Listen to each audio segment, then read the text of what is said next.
সিলেটের মানুষ বেশি পাপ করছে বলে বন্যা ছেড়ে হতো না। আল্লাহ পরীক্ষার মধ্যে তাদের শিক্ষা গ্রহণ করা দরকার। এখন বলতে পারেন জমিনটা তো দিচ্ছে, আমাদের মসজিদের মানুষকে উঁচু উঁচু জায়গার মধ্যে আছে, এই জন্য পানি আমরা পাই না। তো জমিনটা তো আল্লাহ তাআলা তো আমাদেরকে তো সিলেটের মধ্যে পাবো, তো মসজিদের মধ্যে পাচ্ছে, ঢাকা বিভাগের মধ্যে পাচ্ছে। তো আমরা বন্যা থেকে মুক্ত রয়েছে। কালকেও দেখো আপনার এক মসজিদ অর্ধেক পর্যন্ত পড়া, সেই মসজিদের মধ্যে মানুষ নামাজ পড়ে দিবে না। বন্যা আসছে, কিশোর করে কাজ করতে পারতেছে না। তো তারা কাজ যদি না করতে পারে তাহলে তারা খাবে পত্রিকা না খায় তো মরবে। গত বছরও বাংলাদেশে বিভিন্ন প্রান্ত থেকে ত্রাণ বিতরণ করেছে, এবার এই বছর মানুষ ত্রাণ বিতরণ করতেছে। তো সেই বন্যা থেকে আল্লাহ তাআলা আমাদেরকে হেফাজত করেছে, শিক্ষা গ্রহণ করা দরকার। আল্লাহ তাআলা সেই বন্যা দ্বারা মুসলিমবাসীদের উপর ডুবিয়ে দিতে পারে। এই সমস্ত বিষয়, এই সমস্ত ভয়ানক বস্তু আল্লাহ তাআলা মাঝে মাঝে বান্দাদের মাঝে দেয়, যারা বাচ্চাদেরকে পরীক্ষা করতে পারে বান্দা কি করে। সিলেটবাসী বুঝতেছে, হবিগঞ্জের বাসী বুঝতেছে তাদেরকে কি অবস্থা, তাদের যে কি অবস্থা তারা বুঝতেছে, কিন্তু আমরা মানুষ বুঝতেছি না। আমরা এখন পাতার মধ্যে আছি। ওদের মধ্যে কখনো কম দেওয়া যাবে, ভালো মানুষের দিনের মধ্যে কোনো দাম নাই। বর্তমানে ভালো মানুষের কোনো দাম নাই। যেমন আপনারা দেখেন ফেসবুক, ইউটিউবটা কিন্তু ভাইরাল, ইউটিউব জগৎ ব্যারিস্টার সুমনকে নিয়ে কিন্তু ভাইরাল। সে একজন ব্র্যান্ড, তাকে নিয়ে বিশ্ব মানুষ বলতে বাধ্য। আরো তো আছে এমপি মধ্যে আরো ছিল, তার মতো না। তার কিছু বৃত্তান্ত আমি প্রায় সময় শুনে আসি। চা বাগানের মানুষ রিপোর্ট চেয়েছে, সরকারের তরফ থেকে এখনো বরাদ্দ আসে না, নিজের টাকা দিয়ে রিপোর্ট 300 রিপোর্ট কিনে দেওয়া দিয়েছে।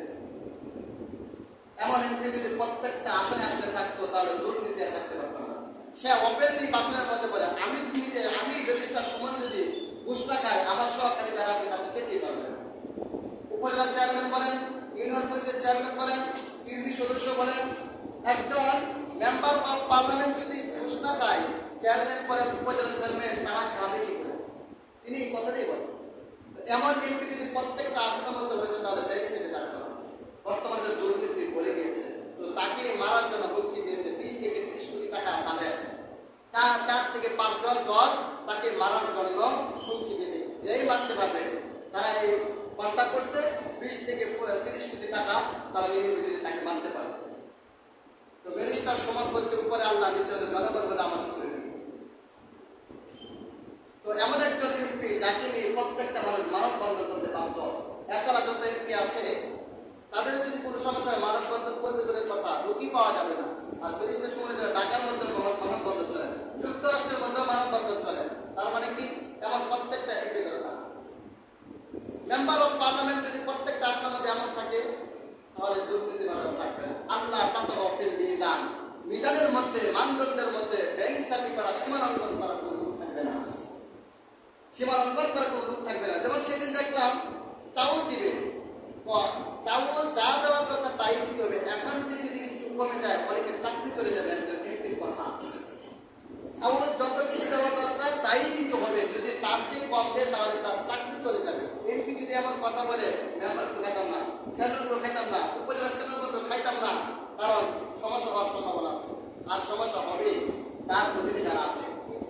আল্লাহ তাআলা ফিল মিজান, এই কথাটা এই জন্যই বললাম, আল্লাহ তাআলা ফিল মিজান আয়াতটাকে বোঝানোর জন্য।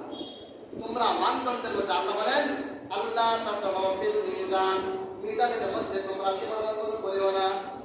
ওয়াকিমুল ওয়াজনা বিল কিসতি ওয়া লা তুসিরুল মিজান, তোমরা ইনসাফের সহিত মানদণ্ড কায়েম করা, ওজন করো।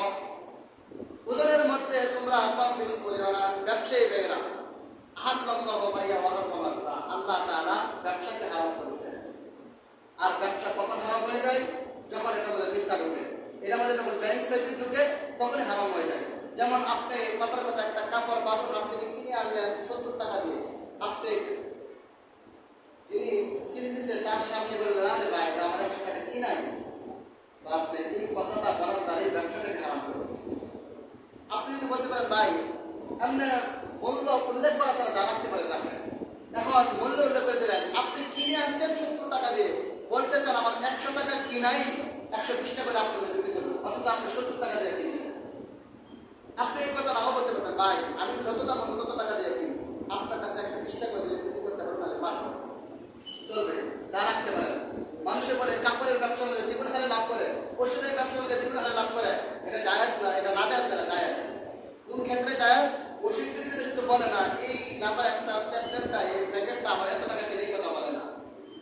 যাই ডাক্তারদের যেমন রাখতে পারো এটা বাজার যদি বলে আমরা এত টাকা কিনে এত টাকা দিতে হবে আবার তখন না যায় যদি মিথ্যা এখানে তো আল্লাহ রাব্বুল আলামিন যারা ব্যবসায়ী আছে প্রত্যেকটা ক্ষেত্রের মধ্যে ইনসাফ প্রতিষ্ঠা করার তৌফিক দান করুন।